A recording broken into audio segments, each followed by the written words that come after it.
Mayong hapon kaninyong tanan dinha sa BJMP Giholngan City, Philippines. Kumusta mong tanan dinha?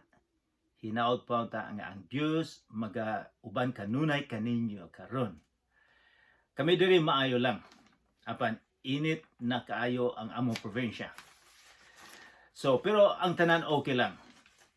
Sa dili pa kita magsugod, atong hangyon ang Dios nga magkauban kanato karon. So atong iduko ang atong ulo o ipiyong ang atong mga mata. So magampo kita. Amahan namong langit nun. Daghang salamat nga imo kaming gihigugmag maayo. Daghang salamat nga imong gipadala si Jesus aron nga kami maluwas. Aron nga ihatag niya ang iyang kinabuhi alang-alang kanamong tanan. Daghang salamat usab sa Holy Spirit, sa Espiritu Santo, nga maoy magagiya, maoy magasulod sa among kinabuhi. Ginoo, hinaot po ta nga ang among himon karon alang kanimo. Hinaot po ta nga imong i-preparar ang among kasing-kasing. Hinaot po ta nga imo kaming hatagan og kagutom, kauhaw sa pulong sa Ginoo. Sa ngalan ni Jesus nga among manuluwas. Amen. So sa dili pa kita magsugod, maghatag lang kog dako kaayong pasalamat sa mga tawo nga mitabang aron nga kining atong activities mahimong successful. Tungod kay kining tanan atong gihimo alang-alang sa atong Ginoong Kristo. Dili tungod nako, kundi tungod sa atong Ginoo. Nagpasalamat ako sa atong warden. May kitang gitugutan. Nagpasalamat ako sa atong mga ladies nga nag-prepare sa snacks ni Annabel. Nagpasalamat ako sa tanan nga miapil karon sa Bible study. Bisag wala ko din na, pero akong ma-feel, akong mabati nga uban ako kaninyo karon. So daghang salamat sa tanan. So sa dili pa kita magsugod, mag-review atong tanawon kung unsa may purpose, unsa may katuyuan kada semana. Ang atong himuon mao nga dili nato malimtan unsay tuyo nga kini gisulat ni Juan nga disipulo ni Jesus. Sa kapitulo 20 versikulo 21 mao nay purpose, mao nay tuyo. Gisulat kini Juan aron kamo mutuo nga si Jesus mao ang Misayas, ang anak sa Dios, og pinaagi sa maong pagtuo. Makabaton kamo og kinabuhi diha sa iyang ngalan. Naibalo kita nga ang giingon ni Juan, walay lain lang nga kita makabaton og kinabuhi nga walay katapusan, pinaagi lang ni Jesus. Wala nay lain. Adunay mga daghakong relihiyon sa kalibutan. Apan dili sila, miingon si Juan nga kung dili sila mutuo og musalig sa ngalan ni Jesus, dili sila maluwas. Bisag relihiyoso sila kaayo, kalima magampo sa usa ka adlaw. Apan kung wala nila tawga si Jesus nga maoy manluluwas, nga maoy Ginoo nga mianhi dinhi sa kalibutan, nagpahimong tao aron nga mahatag niya ang iyang kaugalingon para sa itong mga sala. Walay lain lang. Mao nang si Juan iya gyuning gisulat 90 AD sa pagsulat niya ni ining libro nga Juan. Unsa may atong gitunan sa usang semana. Ang atong gitunan sa usang semana nga adunay pinakatapusan nga milagro nga gihimo ni Jesus. Iyang gibuhi ang patay. Patay na og 4 ka adlaw. Baho na. Iyang gibuhi. Iyang gihatagag bagong kinabuhi. Wala pa ni nahitabo sa tibuok kalibutan nga naay usa ka tawo, kumplitong Ginoo nga makahatag og kinabuhi. Nganong makahatag man siya kinabuhi? Kay siya ang nagbuhat sa mga tao. Siya nagbuhat sa kalibutan. So mahimo niya ni. So ang kapitulo 12 sa akong adunay background sa atong pagtuon karon sa kapitulo 12.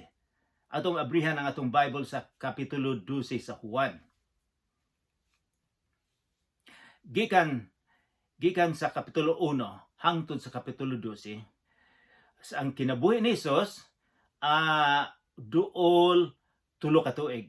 Sa kapitulo 1 hangtod sa kapitulo 12 gi-record dili ang tanan, ang paglantaw lang ni Juan sa almost 3 years sa kinabuhi ni Hesus.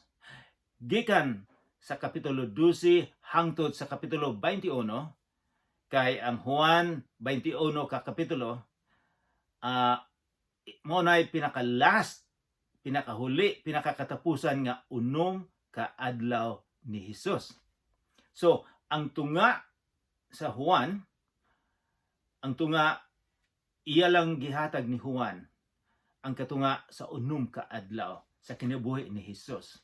So, sa atong pagtuon karon, atong bantayan gyud, atong tanawon nga kini ang pinaka-unom nga last nga adlaw ni Hesus dinhi sa kalibutan. So atong tanawon nga basahon na nato ang chapter 12. Atong tan-awon kung unsay atong mapupo sa chapter 12. Gidihugan, ang title dito sa chapter 12 mao nga gidihugan si Hesus didto sa Betania. Ang Betania duol ra ni sa Jerusalem. Posible nga kung tuwa ka sa Betania, sa village sa Betania, makita nimo ang temple nga naa sa Jerusalem. So basahon na to sa kapitulo 1. Unom ka adlaw sa wala pa ang kasaulugan sa pagsaylo. So usa nato tan-aw ng tanan, kinahanglan masabtan nato.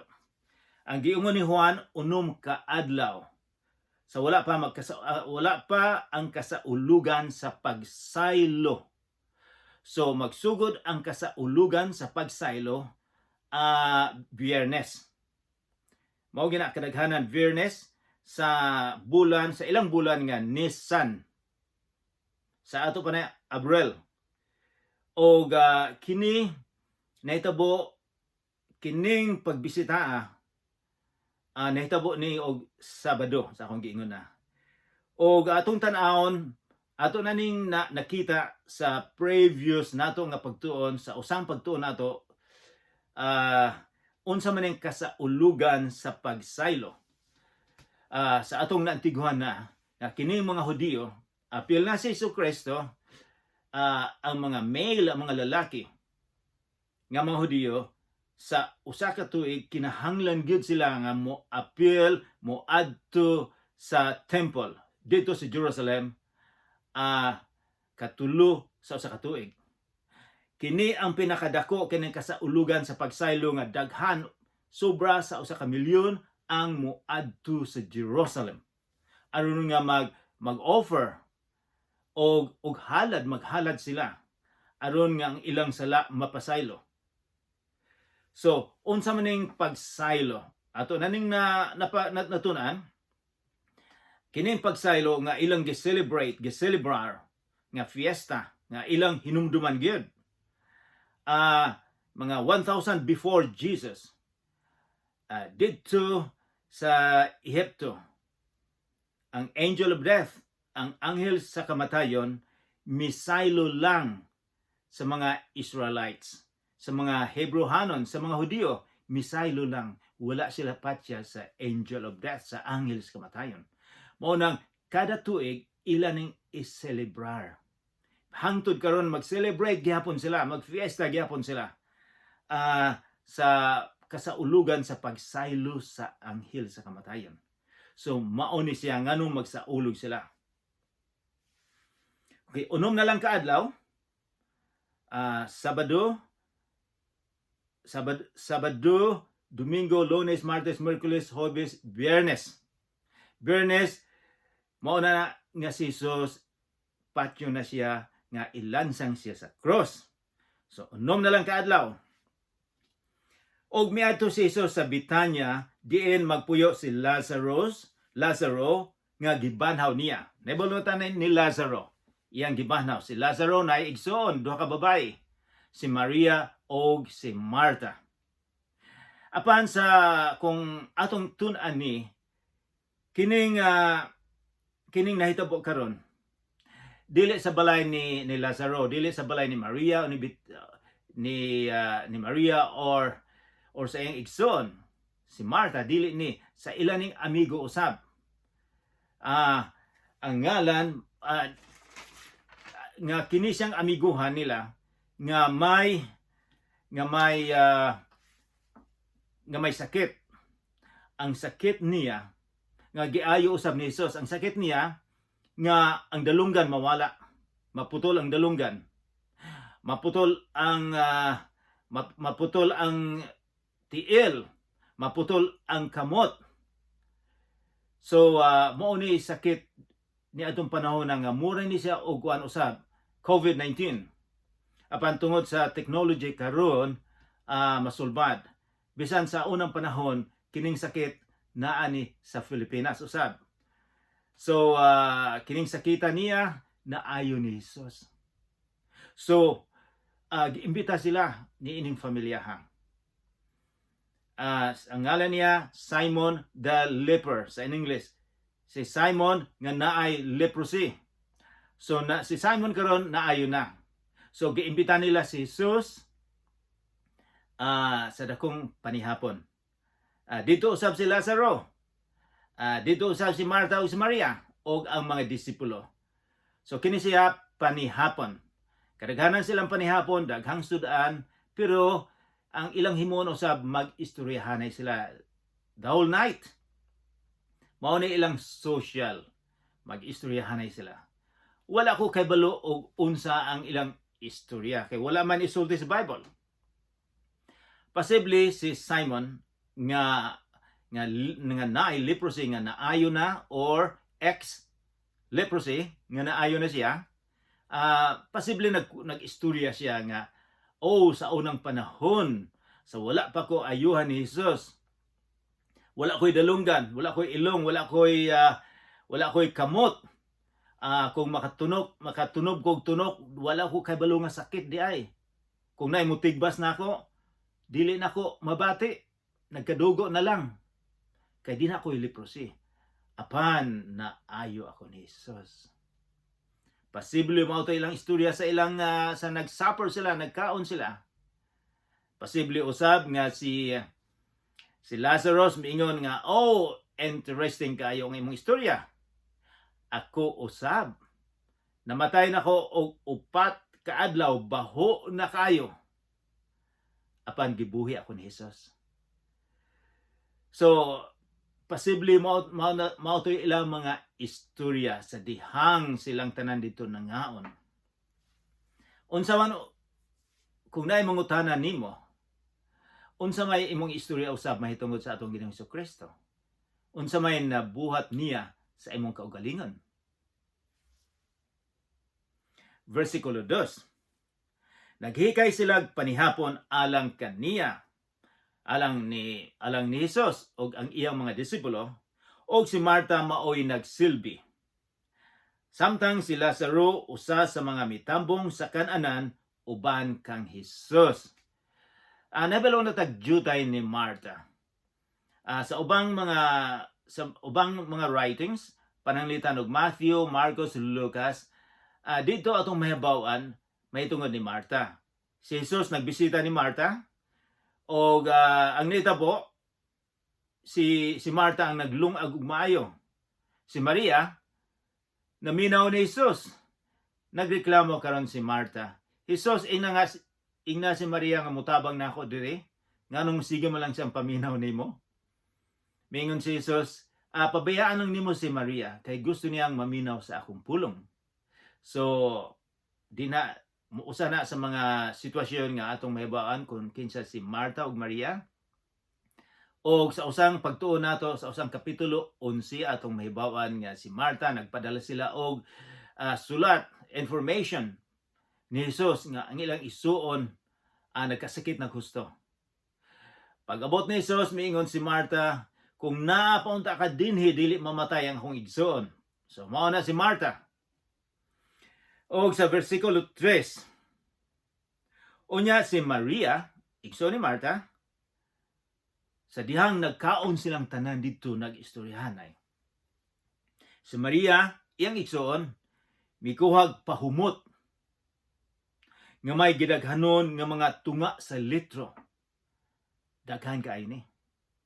Mahal kaayo kini o hinimo gikan sa lonsang nardo.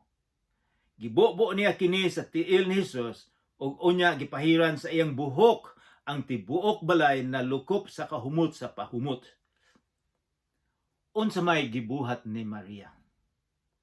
Atong makita dinhi nga gibuak niya ang sudlanan sa iyang pahumot ug iya kining gibobo sa tiil ni Jesus. Kining pahumot mahal kayo ni. Ang sweldo sa usa ka tawo sa usa ka tuig mao ni halaga, mao ni bili sa pahumot nga gihatag ni Maria nga iyang gibobo ni Jesus. Nganong mahal man ni kaayo? Kay kini wala ni sa Israel. Kini didto nila makuha, kini gikan ni sa bukid sa India, bukid sa China, bukid sa Burma.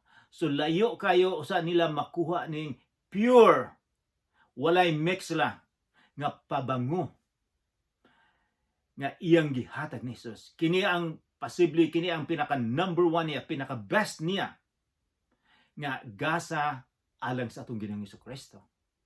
Wala ni siya posible nga wala ni siya lain. Kay tiyaw mo ang sweldo usa ka tuig usa ka makapalit. Kini pwede usab kining magamit, posible usab nga sa adlaw sa iyang kasal ni Maria nga iya ning ihatag sa ginikanan sa lalaki. Karon iyang gibuak, iyang gihatag ni Jesus. Wala niya lantawa ang iyang future. Wala niya lantawa ang iyang nga magkaasawa siya nga naa siya ihatag. Kay maoy ilang tradisyon dito.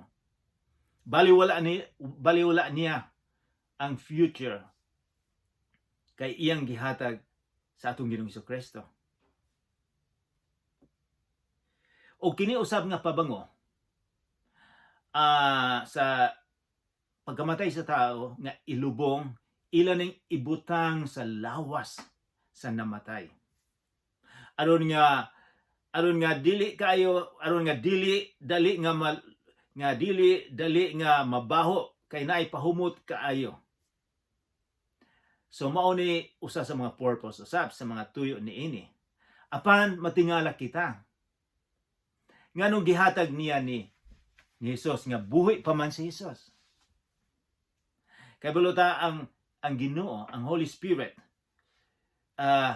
gitabangan siya nga mahibaw-an niya kung unsay mahitabo sa atong Ginoong Jesucristo. Kining gihimo ni Maria, usa kini sa mga prinsipyo kung unsay tan-aw nato sa usa ka tawo nga naghigugma og husto. Pananglitin sa Maria, gigugma niya kaayo ang atong Ginoong Jesucristo. Mao nang iyang gihatag ang pinaka-best, pinaka-maayo niya. Nagsimba siya sa atong Ginoong Jesucristo. Kung magsimba kita sa atong Ginoong Jesucristo, atong ihatag ang pinaka-best. Unsa may mapupo nato niini. Makaingon kamong tanan dinha sa BJMP na ami dinhi sa sulod unsa may among ihatag. Wala may sweldo diri, naglisod mi sa kinabuhi. Unsa may among ihatag ni Jesucristo sa atong Ginoo. Si San Pablo miingon nga ihatag nimo ang imong kaugalingon. Kaugalingon aron nga kita makasimba kaniya. So dili day ang kwarta importante nga motabang kita sa trabaho sa Ginoo, Pero ang una gyud di ay nga makasimba kita sa tinuod nga pagsimba, mao nga ihatag ang atong kaugalingon. Kay mao na pinaka-best nga atong ihatag. So, sa akong gilantaw karon ninyo usab, kining atong gihimo, aabi ninyo ang paglantaw ninyo nga musimba kita sa dako kayong simbahan kada Domingo lang or kada Sabado. Mao nay atong perception, mao nay atong paglantaw. Apan ang pagsimba dili mosulod sa usa ka building, kundili ang sitwasyon sa imong kasing-kasing. Gutom ka ba? Naa ba si Kristo sa tunga sa inyong grupo? Bisan sa atong gihimo karon dinhi, sa pagsugod aduna mo'y kanta nga gi-offer, gihalad. Kinsa may itong gihalaran sa kanta? Kini bang mga sobra sa 40 ka mga tawo nga nakauban karon sa Bible study, mao ba na? Posible dili. Ang nagkanta gi-offer na sa atong Ginoong Kristo. Dili para kanato, kundi para kang Kristo. Naghimo kita ni ining video, virtual Bible study through YouTube. Dili tungod nako, dili tungod sa akong mga supporters diri sa Canada, apan tungod sa atong Ginoong Kristo. Mao na atong sentro sa tanan natong himuon. So karon ang inyong gihimo din ha, nagsimba usab kamo. Bisag wala mo mosulod sa dako kayong simbahan, apan sa grupo ninyo kung si Jesus naa sa tunga, mao nay pagsimba.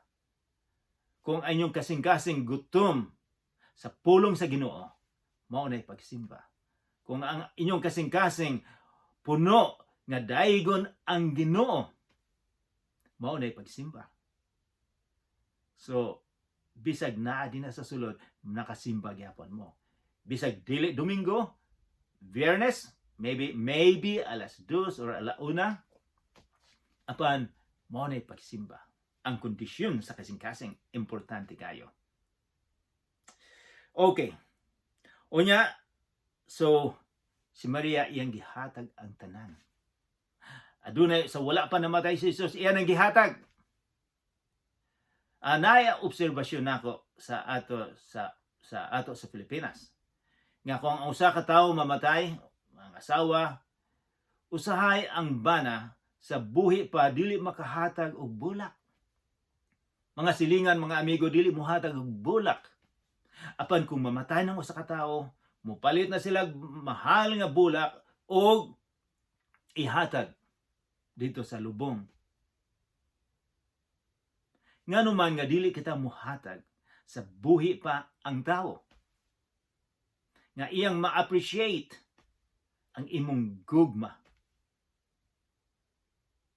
So usahay mo na itong himuon, nga kung patay na, di na pa nato ipakita. Nganuman nga dili nato ipakita ang gugma nato sa usa ka tawo sa buhi pa siya. Mao na gihimo ni Maria, mao na usa ka prinsipyo nga atong mahibaw-an karon.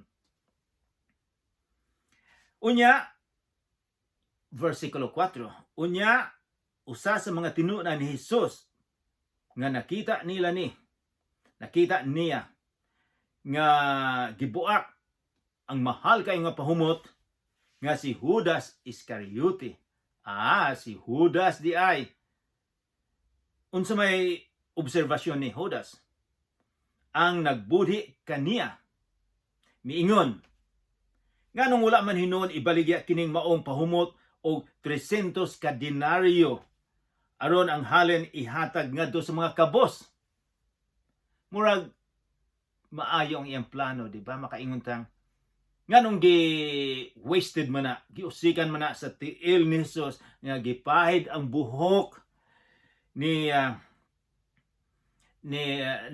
Maria. Wasted ang paglantaw niya. Sayang kaayo, ihatag unta na sa mga pobre. 300 denarios, sweldo ni sa usa ka tuig.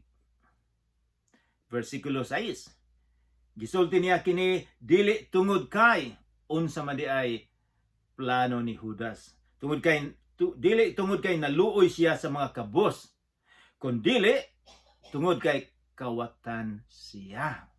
Oh, aduna di siya motibo. Siya man god mao'y gipiyalan sa puntel nga sudlanan sa mga kwarta. So siya ang treasurer. Og nabatasan niya ang pangawkaw niini.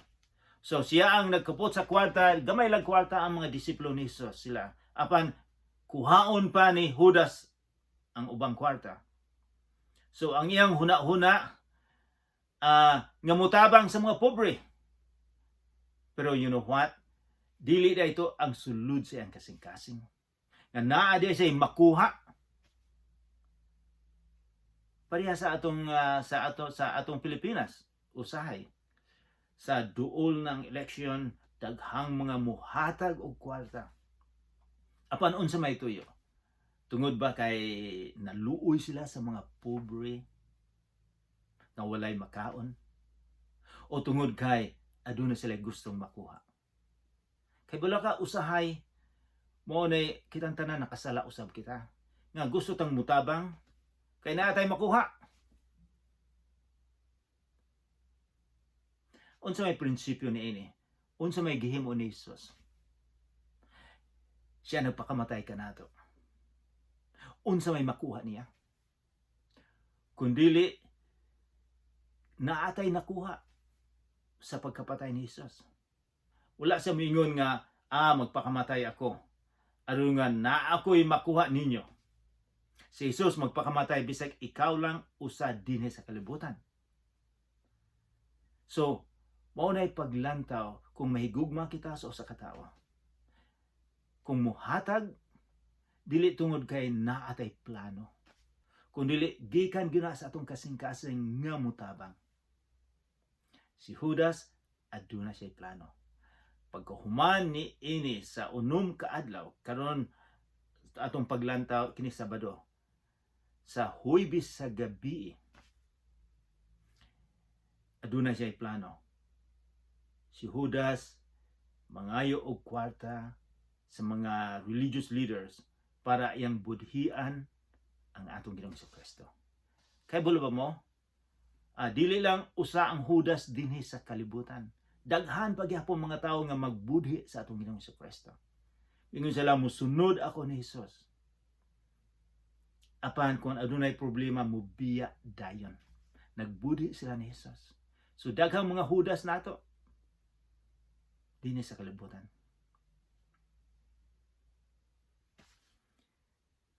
Versikulo 7.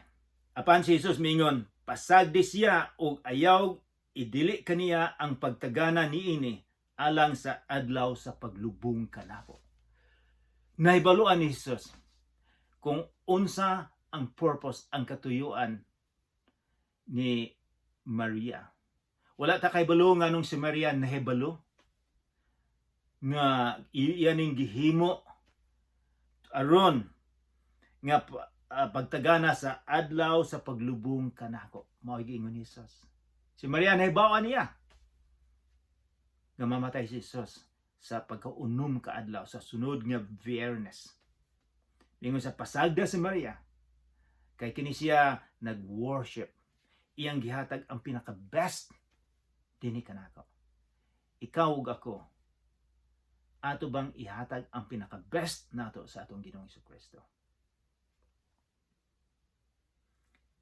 Ang laraw sa pagpatay kang Lazaro.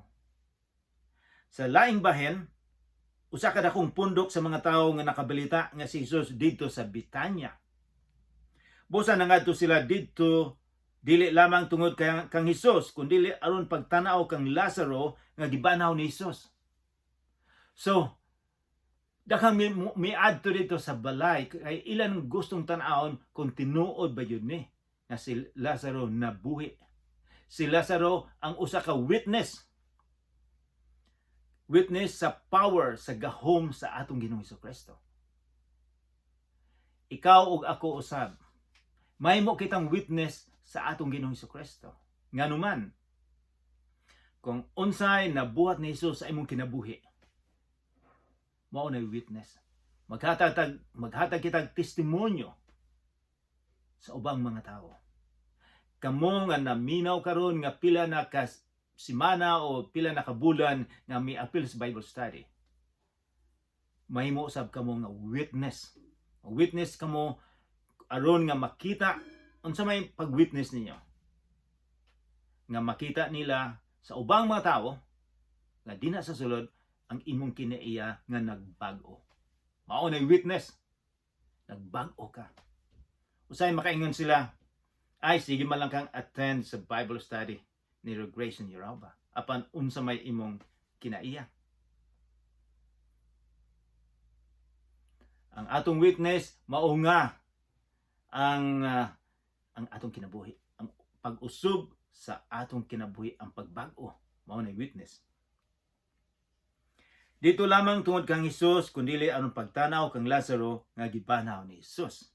Versikulo 10, tungod niini ang mga kadagkuan sa mga pari naglaraw sa pagpatay usab kang Lazaro. Gusto nila ngang ebidensya, ang witness patyon nila. Aron nga ang mga tao wala na sila makita nga kini ang gihimo ni Hesus, nga kini iyang gibuhi, namatay og 4 ka adlaw gibuhi ni Hesus. Gusto nila na mawala si Lazaro usab. Gusto nilang patyon sa ikaduha. Mga kaigsunan, kung ikaw, ako, nag-witness sa atong Ginoo, daghang mga tao nga dili gusto nato. Bisan sa unang panahon, daghang mga tao ang namatay dito sa Saudi Arabia, mga Kristiyanos. Ang peninsula sa Saudi Arabia, daghang mga Kristiyanos dito. Tungod kay Kristiyano sila, gipamatay sila. Daghang namatay gyapon. Dito sa Iraq, sa Iran, wala na mga Kristiyanos dito. Kung naisimbahan, sunugo nila.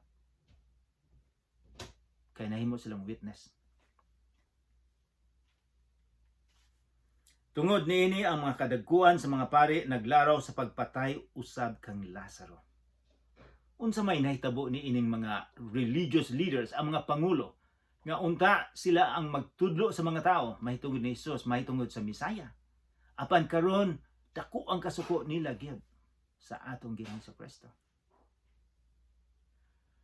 Kay tungod kaniya daghan sa mga Hudiyo ang namiya og mituo kang Hesus. So tungod ni Lazaro, daghang namiya na.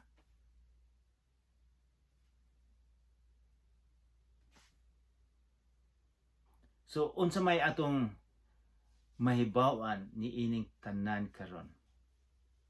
Unsa may mga prinsipyo nga atong makuha ni ining atong Bible study? Mga kaigsuonan, ang pagkasumusunod sa atong Ginoong Kristo, ato gyung ihatag ang tanan natong kinabuhi.